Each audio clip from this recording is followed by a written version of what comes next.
നമസ്കാരം.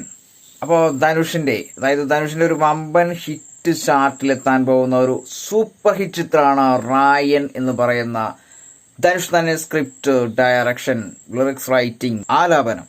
തീർച്ചയായിട്ടും കമലഹാസന് ശേഷം സകലകല വല്ലഭൻ സെക്കൻഡ് എന്ന് വേണമെന്നുണ്ടെങ്കിൽ തന്നെ പറയാം. ഈ പറയുന്ന ധനുഷ് എന്ന് പറയുന്ന ആ ഒരു ആക്ടറെ തീർച്ചയായിട്ടും ഈ റായൻ എന്ന് പറയുന്ന ആ ഒരു ചിത്രത്തിൽ അദ്ദേഹത്തിന്റെ കഴിവുകളുടെ മികവ് ഒരു 100 വോൾട്ടേജിന് മേലെയാണ്. ധനുഷിന്റെ എല്ലാ ചിത്രങ്ങൾ പോലെയല്ല ഈ ഒരു ചിത്രം എന്ന് വേണമെങ്കിൽ പറയാം. കാരണം ഒത്തിരി വ്യത്യസ്തത നിറഞ്ഞ കഥാപാത്രങ്ങളെ അണിനിരത്തിക്കൊണ്ടുള്ള ഒരു സൂപ്പർ ഹിറ്റിലേക്ക് പോകുന്ന നല്ലൊരു ചിത്രമാണ് റായൻ. ഗംഭീര പെർഫോമൻസിന്റെ ഒരു വലയമാണ് ഈ ധനുഷ് എന്ന് പറയുന്ന ഈ ഒരു മഹാ ആക്ടർ കാഴ്ചവെച്ചിരിക്കുന്ന ഓരോ രംഗങ്ങളും.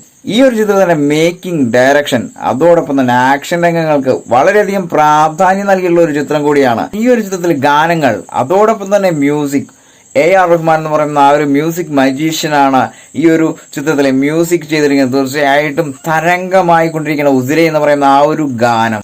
അതോടൊപ്പം തന്നെ ഇടിയുടെ തലതൊട്ടപ്പനായ പീറ്റർ ഹെയ്നാണ് ഈ ഒരു ചിത്രത്തിൽ സ്റ്റണ്ട് മാസ്റ്ററായി എത്തിയിരിക്കുന്നത്. തീർച്ചയായിട്ടും അതും വേറൊരു തലത്തിലുള്ള ആക്ഷൻസിന് പ്രാധാന്യം നൽകുന്ന നല്ലൊരു ചിത്രം കൂടിയാണ്. ആക്ഷൻസിന്റെ ഓരോ രംഗങ്ങളും ശരിക്കും തിയേറ്ററിനകത്ത് പുളകം കൊള്ളിക്കുന്ന ഒരു സീനാണ് കാണാൻ സാധിച്ചത്. തീർച്ചയായിട്ടും പ്രേക്ഷകരുടെ ഒരു ചങ്കിടിപ്പ് കാണാം. ശരിക്കും പീറ്റർ ഹെയ്ന്റെ ഒരു മാജിക് തന്നെയാണ് ഈ ഒരു ആക്ഷൻ രംഗങ്ങളിലും വരുത്തിയിരിക്കുന്നത്. തീർച്ചയായിട്ടും ധനുഷ് എന്ന് പറയുന്ന ആ ഒരു നായകൻ അതിസാഹസികമായ രീതിയിൽ തന്നെയാണ് ഈ ഒരു ചിത്രത്തിൽ അഭിനയം കാഴ്ചവെച്ചിരിക്കുന്നത്. ധനുഷ് എന്ന് പറയുന്ന ആ ഒരു ആക്ടർ ഏതൊരു കഥാപാത്രത്തെ ഏറ്റെടുത്താലും സത്യസന്ധമായ രീതിയിൽ പെർഫോം ചെയ്ത് ബിഗ് സ്ക്രീനിൽ തെളിയുമ്പോൾ തീർച്ചയായിട്ടും അദ്ദേഹത്തിന്റെ കഥാപാത്രത്തിന്റെ വാല്യൂ പ്രേക്ഷകരുടെ ഹൃദയത്തിൽ കയറുന്ന രംഗങ്ങളാണ് നേരിൽ കാണാൻ സാധിച്ചത്. എന്ന് പറയുന്ന ഈ ഒരു സാഹസികനായ ഈ ഒരു നടൻ തീർച്ചയായിട്ടും വളരെ സത്യസന്ധമായ രീതിയിൽ അഭിനയ മികവ് പുലർത്തുന്ന ഈ ഒരു